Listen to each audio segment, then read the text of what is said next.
สุขสบายดีพี่น้องๆเอชซีภายในหรือต่างประเทศเนาะวันนี้ล่ะทางพ่อบ้านพะเลาะแล้วมันได้เดินเดี่ยวเนาะเดินไกลขนาดออกจากเมืองตะแคกมาเนาะสีอยู่ราวฮอดประมาณ35 ลักแล้วก็แวะเอามาทางน้อยอีกเนาะทางเส้นนี้มันสนัดขึ้นเอกเป๋เป็นสนามคนละขึ้นบนมาเดี๋ยวนี้สบายดีพี่น้องมาฮอดทางแวะเด้อได้ถามพ่อแม่ประชาชนเป็นว่าแวะขวามือนี่แหละทางเข้าไปเขาห้องว่าสถานที่แหล่งท่องเที่ยวเป็นว่าด่านเกิ้งชื่อแหล่งท่องเที่ยวทางธรรมชาติด่านเกิ้งมันที่อยู่ระหว่างบ้านทำลายเนาะนี่แหละทางไปก็มีตะกี้ตมทานผู้ชมเลยทางประมาณพะเลาะเลยก็บ้านบืนมาคนเดียวสิจ้างหาเล็กๆน้อยๆไปนี่ก็บ่เห็นไผสิไปผู้เดียวแล้วนี่แหละอันนี้รถจักรหรือว่ามอเตอร์ไซค์นี่กันนั้นมอเตอร์ไซค์พอบ้านพะเลาะได้ขับมานี่ละแต่คำนวณมาก็มาฮอดจุดเดี๋ยวนี้ก็คืออยู่ราวเดี๋ยวอยากเข้าว่าแต่หันมาฮอดทางแวะก็30 ลักเนาะแวะเข้ามาพี่อีกประมาณ10 ปลายเกือบจะเข้า50 ลักเนาะอันนี้ละทางแดงเนาะฝนตกไหมแล้วจักสิไปรอดบ่รอดละในใดก็สิเม็ดพยายามเม็ดความสามารถถ้าบ่ได้ก็ยังสิแจ้งให้ท่านผู้ชมรู้ตามทีหลังเนาะไปเบิ่งความกันเลย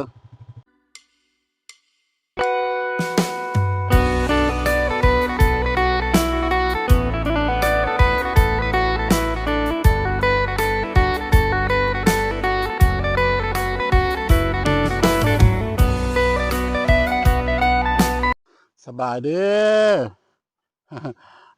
พี่น้องๆเอชซีภายในหรือต่างประเทศเนาะเดี๋ยวนี้ล่ะพ่อบ้านพะเลาะล่ะได้บ้านบืนมาเนาะก็ถือว่าออกมาจากเมืองตะแคกเนี่ยมาถึงจุดนี้เนี่ยเนาะก็ถือว่าอยู่ในราวเกือบเข้า50 ลักแต่มาตามดงตามป่าเนาะออกจากทางดำมาแล้วก็สิอยู่ราวไปตามดงตามป่าก็สิอยู่ราวประมาณ20 กว่าลักลำไรมาฮอดมาถึงเลยเด้อสถานที่แหล่งท่องเที่ยวทางธรรมชาติกับบ่มีไผฮู้บ่มีไผเห็นเราเพิ่นหาก็เปิดใหม่ทางเมืองเซบังไพอันนี้เพิ่นฮ้องว่าด่านเกิ้งเด้อแหล่งท่องเที่ยวทางธรรมชาติเพิ่นฮ้องว่าด่านเกิ้งหาก็ฮอดจุดที่มายังบ่ได้เข้าไปถึงเด้อไปเบิ่งพร้อมพ่อบ้านพะเลาะเลยเนาะท่านผู้ชมเลยพอบ้านพะโลก็ได้ก้าวขึ้นมาอีกบัดก้าวนึงเนาะได้ก้าวขึ้นมาอีกบัดก้าวนึงเดี๋ยวว่าได้ขึ้นผาแล้วอันนี้ทางพอบ้านพะโลกับขี่มอเตอร์ไซค์เนาะรถจักรนี่เดี๋ยวจอดอยู่นี่ละบ้านบืนมาคนเดียวบ่ฮู้บ่เคยมาจากเถอะแต่ว่าถามพ่อแม่ประชาชนไปเห็นคนมองใดก็ถามเห็นคนมองใดก็ถามเนาะอยากรู้อยากเห็นมันล่ะแหล่งท่องเที่ยวทางธรรมชาตินี่แหละแล้วก็ยังบ่ได้ผู้รักผู้ใหญ่ผู้เฒ่าผู้โอ้เพิ่นเนาะว่าความเป็นมาประวัติศาสตร์ของด่านเกิ้งนี่นะมันเป็นคือแนวใดเนาะมันบ่ครบประชาชนข้าเจ้าญาฤดูนี้แหละผู้ไปตกกาก็มีเนาะผู้ไปปลูกมันก็มีเป็นจังใดก็ทั้งประมาณพะร้อยละสิเก็บภาพบรรยากาศเป็นจุดไปเนาะตามไปเบิ่งเด้อเด็กไก่ห้าใดกันอันนี้มันเป็นรถไถหน้าเดินตามเพิ่นเด้อสบายดี ไปฮอด ฮอดเชก็ได้บ่โดยเอาสิไปน้ำหลังเด้อแต่แล้วสิไปน้ำหลัง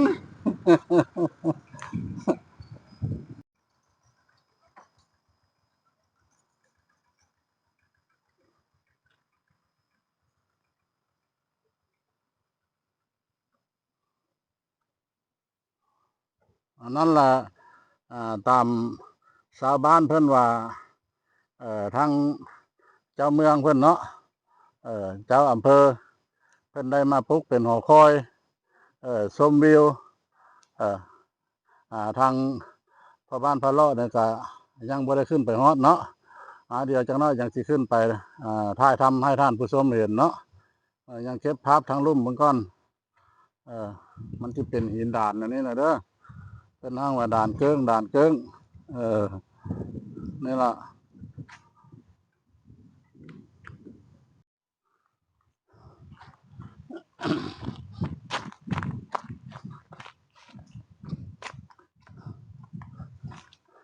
สบายดีพี่น้องเนาะทางพ่อบ้านพ่อรอดและได้บ้านบืนมาฮอดมาถึงเลยเด้ออันนี้คือว่าจุดด่านเกิ้งเนาะอันนี้นะเพิ่นห้องด่านเกิ้งเพิ่นสิว่าจังใดมันก็เป็นเสาขึ้นแล้วก็ทางเทิงพุ่มมันก็เป็นแผ่นใหญ่ๆเนาะถือว่าได้มาฮอดมาถึงแล้วถือว่าบรรยากาศนี่โอ้ยสวยสดงดงามมาผู้ใดมาเห็นแล้วก็มันแปลกใจที่สุดเนาะบ่เคยเห็นมาก่อนเนาะนี่เด้อพ่อบ้านพาเลาะยืนอยู่นี่เด้อนี่ละสบายเด้วิวมาเบิ่งวิวน้ำกันเด้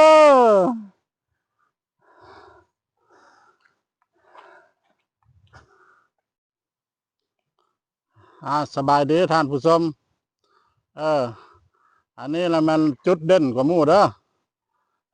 จุดเด่นคนอยู่นะเฉพาะว่าด่านเกิ้งชื่อเสียงเลี้ยงน้ำเพิ่นก็ใช้ชื่อด่านเกิ้งเนาะแต่สมัยใดแล้วเนาะแต่ว่าสันผู้ตัวนี้แหละเนาะสันผู้สันผาตัวนี้แหละมันจิตโตเนื่องเดียวตั้งแต่พุ่นละเนาะสายแดนเขมรภาคใต้ของเราแล้วมันก็สิยาวขึ้นไปจนฮอดพุ่นละพม่าเนาะ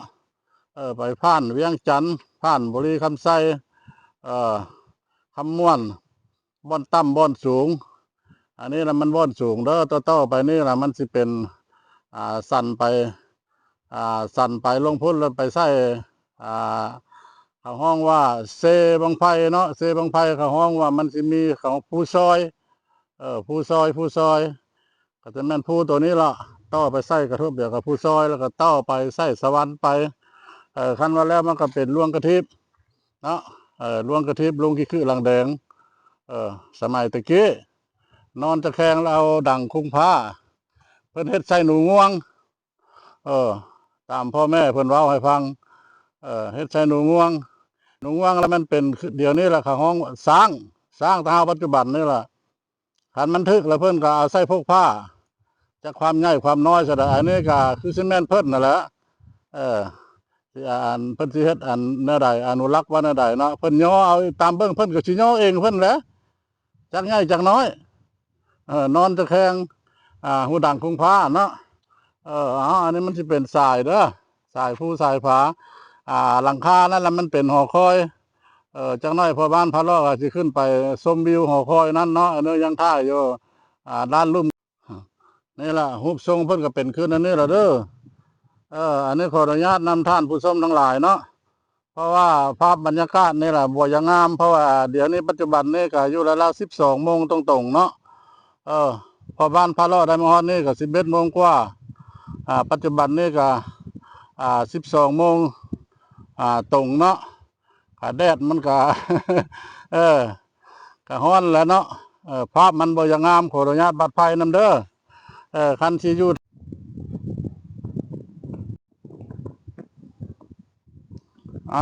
ตามพ่อบ้านพะเลาะไปเลยเด้อขออนุญาตนำหน่อยนึงเนาะภาพอยากติงเนาะเฮียนเฮ็ดนี่ล่ะพ่อบ้านพะเลาะกำลังสิย่างขึ้นเด้อกำลังสิย่างขึ้นผานี่แหละเนาะ พุ่นละสิขึ้นไปหอคอยพุ่นละท่านผู้ชมเลยพุ่นละหอคอยทั้งพุ่นละพอบ้านพระรอดเลยจะขึ้นทางนี้ขออนุญาตนำเด้อขออนุญาตบาดภัยน้ำท่านผู้ชมภาพจากสั้นเพราะว่าโทรศัพท์กล้องพอบ้านพระรอดเนี่ยละมันกล้องราคาทึกเนาะอดใจรอ พอบ้านพระรอดทึกเล็กเลยจังสิซื้อกล้องราคาแพงๆเนาะเอาภาพมาให้ติ่งเลยก็ได้อันนี้พอบ้านพระรอดย่างมันก็สิสั้นกำลังสิขึ้นเด้อนี่ละกำลังขึ้น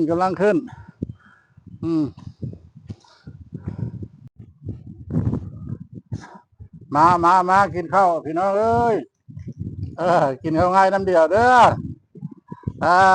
ทั้งพ่อบ้านพ่อรอดนี่แหละได้มากินข้าวง่ายอยู่อันนั้นเด้ออยู่สถานที่ท่องเที่ยวอยู่ด่านเกิ้งผู้คนบ่ทันได้เคยเห็นดอกเนาะ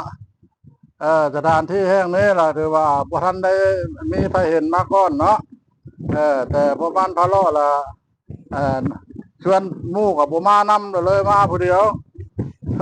กินเด้อกินมากินข้าวน้ำเดียวเด้อปิ้งชิ้นมาตัวนี้กันนี่ก็ถ้วยแก้วเด้อนี่เด้ออันนี้ก็ถ้วยแก้ว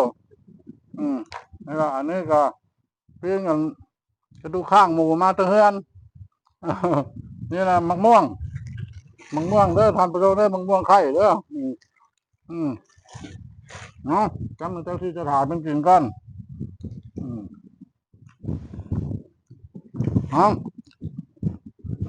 เจ้าที่เจ้าฐานเนาะเจ้าที่เจ้าฐานเจ้าดินเจ้าดอนเจ้าผู้เจ้าฝาผู้ปกปักรักษาสถานที่นี้แหละเด้อกินข้าวในลูกน้ำหลานเด้อลูกหลานนี่ละมาเก็บภาพบรรยากาศเนาะให้ท่านผู้ชมผู้อยู่ทางบ้านทางเฮือนออกสนยับโยมเห็นแล้วอยากมากราบมาไหว้มาขอพรขอโชคขอลาภมาลิ้นมาเที่ยวกินข้าวน้ำลูกน้ำหลานเด้อกินแล้วเราพวกปักรักษาลูกหลานให้ลูกหลานบ่ได้มาให้มายากเด้อลูกหลานมาดีบ่ได้มาขึ้นจากครอบโกยเอาทรัพย์สมบัติไผ่ดอกเนาะแล้วมาถ่ายทำเก็บภาพบรรยากาศนี่ให้พระสงฆ์องค์ข้าเจ้าหูเห็นให้เพิ่นมากราบมาไหว้กินข้าวน้ำเด้อกินกระปิ้งชิ้นหมูมาแต่เฮือนพละจำแจ้วกินแล้วเราพวกปักรักษากับพวกลูกหลานได้ให้ฮอดยาวถึงเงินไปทางใดกับบ่ให้ค่าเด้อมาทางใดบ่ให้คล้องละให้ปลอดภัยมาคนหนึ่งคนเดียวเนี่ยบ้านบืนมาพอบ้านพะเลาะกันเนาะอยากหูอยากเห็นกินบ่ได้ลบลู่คู่เข็นไปเด้อมากินน้ำเดียวยาแหละบ่มีให้สูบไปเด้อยาเด้อเพราะว่าเฮาเราบ่ได้สูบยาแต่เกิดมาเราบ่ได้สูบยากินตะเข้ามากินแล้วเราพวกปักรักษากับพวกลูกหลานได้มาให้ยากล่ะมาไปจังบัวงมเท่าระบับบีบอยู่นั่นน่ะมาเก็บภาพบรรยากาศนี่แหละท่านผู้ชม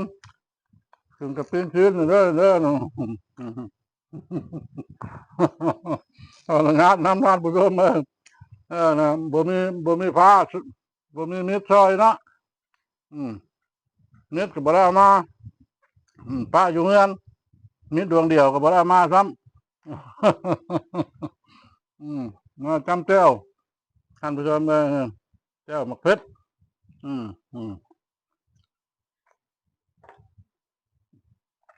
ข้าวป้าบ่คักปลาไหลเนาะท่านผู้ชมเนาะกินบ่มีหมูมีครีมบ้านบึงมันไกลแล้วท่านผู้ชมแต่ทางดำมาออกจากเมืองตะแคกออกมาใน30 ลักเข้ามาพี่อีกก็จะว่าซ่าป่ายพุ่นละแต่เป็นทางแดง ทางไปน้ำดงน้ำป้าแล้วมันจะบวกตะคุ่มมันจะน้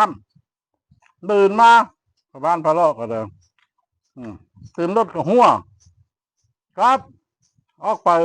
เปลี่ยนอย่างอีกโอ้ย ขันใจบ่อดทนแน่ละเดี๋ยวว่าบ่ฮอดเพราะว่าสถานที่แห่งนี้ล่ะมันบ่ทันได้มีนักท่องเที่ยวมาอู้มาเห็นเพราะว่ามันปุกสลานี่ก็สลาทุกหอคอยอย่างนี้ก็ถือว่าทางเมืองเชยบางไพเพิ่นเพิ่นได้แล้วเอาระดมเอาไม้ประชาชนมาปลุกให้คนมาเล่นมาเที่ยวก็ได้ยังมาเที่ยวมาชมก็มีมาขึ้นมาหอคอยเก็บภาพบรรยากาศเบื้องวิวดูเห็นมาเลยพวกนอนพักผ่อนเด้อนอนอยู่หอคอย อยู่หอคอยเย็นสบายสบายบ่มีอย่างยากเนาะท่านผู้ชมเนาะยากแต่บ่มีตังค์เนาะ บ่มีอย่างยากสบายยากแต่บ่มีตังค์วิวธรรมชาติหอคอยสูง